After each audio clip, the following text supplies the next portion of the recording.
I'm not James White. That's someone else. Right, you've been on TV, haven't you? I've been all over, yeah. I'm on Fender Films. Yeah.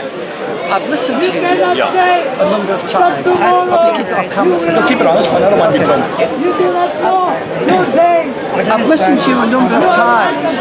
Now, earlier on, it seemed to me, if I can put it like this, that there was a tremendous amount of falsity going on from the other side. And he wasn't speaking with authority. And you knew that, you saw that. Well, I felt it. Okay. I felt that you were speaking with authority, he wasn't. And I made it. Why do you think that's the case? First of all, I made a comment to somebody on the left, if I could speak to you. And someone said to me, why is he speaking with authority and he's not? And I said, excuse me, he's not speaking with authority. This gentleman is. Okay, now let me ask you, the reason has he done a study in this? I've no idea, but it just seemed to me. Let me tell you right now, he wasn't answering no he questions. is actually one of the best you're going to get. For Muslims, the best place to go to is Islamic awareness. He is one of the writers for Islamic awareness. He is the one that actually puts up much of the material on the manuscript evidence. He is the authority today on the Islamic manuscripts. That's why we allowed him to get on the ladder with us. Because he is the best you're going to get on these manuscripts. To me, it wasn't speaking. Did you notice that he did not? He waffled on everything. Absolutely. Now, what is it you noticed? Tell me here. What did you notice? What I noticed was that his eyes and his body language was not connected with you. It was down. It wasn't properly connected, and he was avoiding the answers to questions. What were the questions I asked him? Do you remember the questions I asked him? First of all, I asked, have you done this work yourself? How many corrections? He says, I have done this work myself. I said, how many corrections have you done?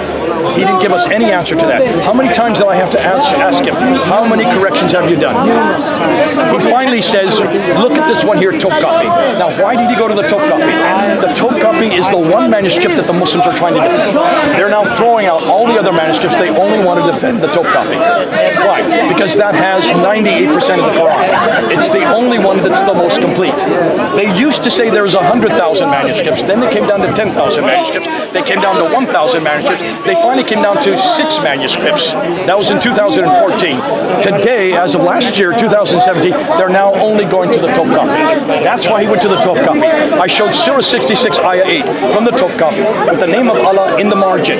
It's not in there. What was his response? Look at other manuscripts that are earlier. I said, what other manuscript comes earlier? That is the Sana manuscript. So we let him say that. The Sana manuscript comes earlier. Look on the Sana manuscript. Surah 66 not even there. Can you then understand why that his whole premise is completely thrown out the window? If Surah 66 doesn't even exist in the Sana manuscript, then how can you look at something earlier?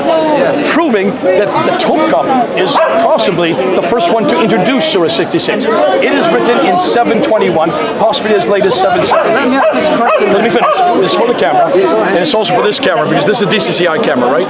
Yeah, great. I want them to hear this. For the DCCI crowd, and this is for yours, Speaker man, if it doesn't begin, if it's as late as 721 to 770, then that's 8th century. If that's the best he can get, he can't find anything earlier, that means that there is nothing to compare it with. So more than it's that. falsity then, it's falsity. He knew that, and he didn't know how to answer that. Did you notice he didn't answer it? Now that is waffling. When you waffle, you don't have an answer for that. Here's the question we're asking. Muslims, why haven't you done this homework? Why haven't you looked at Sana manuscript? Why haven't you looked at the Topkapi? You have done your own work, it sounds to me. Say again? You sound like you have done your own work. I have a doctorate in this area. I have a PhD in this area. I've been working on this since 1994, these materials. Now, as far as the Sana, I'm not doing anything on the Sana. I'm not doing anything on the Topkapi. We have others who are doing that work for us. We have one man who's getting his doctorate on the Topkapi. Another man, Al-Fadi, who I work with, who's getting his doctorate on the Sana manuscript. He's becoming the world authority on it. Did you notice Al-Fadi is a Muslim name? He is an Arab. He speaks fluent Arabic. He is a native Arab. He comes from the Hijaz, where Muhammad came from. He speaks Quranic Arabic. He no longer is a Muslim.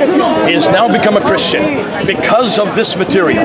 He speaks fluent English. He and I get onto the internet. You'll see us on Vanderfilm. You were up together.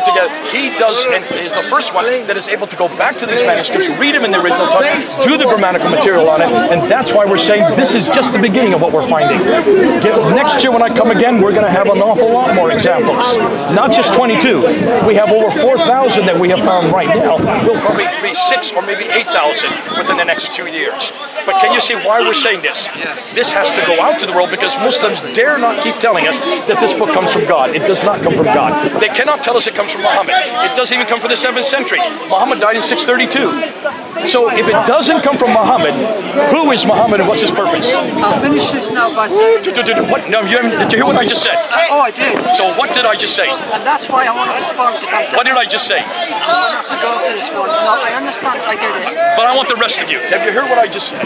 If the Quran does not even come from the same century Muhammad lived, then what's the purpose of Muhammad? And what in the world are we even honoring him for receiving the Quran? If they could not preserve a Quran from even the century that Muhammad lived, then why in the world are we giving so much importance to this book? Now remember, let me finish this. All the Salafi Muslims, all the most radical Muslims today, do what they're doing because of that book. They follow that book because they believe it's God's word. They follow that book because they believe it is eternal. They follow that book because they believe that this book is a same that has always existed for 1,400 years. What we're telling them, it is not God's word. It does not come from Muhammad. It doesn't even come from the 7th century. This is written by men. Therefore, you have no authority. Can you then see why he had to leave? And he did leave. God bless you.